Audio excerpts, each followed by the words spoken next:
আসসালামু আলাইকুম। আমি ডাক্তার দেলোয়ার হোসেন, মেডিসিন, চর্ম এবং যৌনরোগে অভিজ্ঞ। ইদানিং অনেকের দেখা যায় যে পুরুষদের শরীরে টেস্টোস্টেরন মাত্রা কমে গেছে, অথবা যারা হস্তমিথুন করেছেন, যার ফলে কিন্তু আপনার শরীরে টেস্টোস্টেরন বা পুরুষদের সেক্স হরমোনের মাত্রা কমে যায়।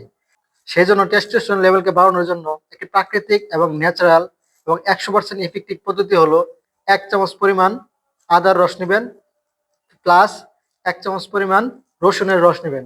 তো এটা ভালোভাবে মিক্সচার করার পর আপনি প্রতিদিন সকালে যদি খান এই ওষুধটি, তাহলে কিন্তু আপনার টেস্টোস্টেরনের যে হরমোনের যে মাত্রা, এটা বেড়ে যাবে।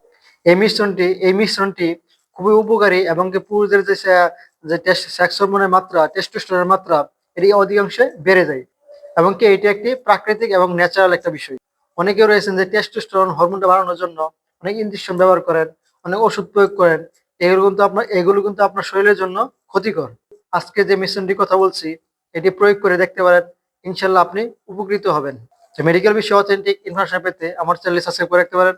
আসসালামু আলাইকুম।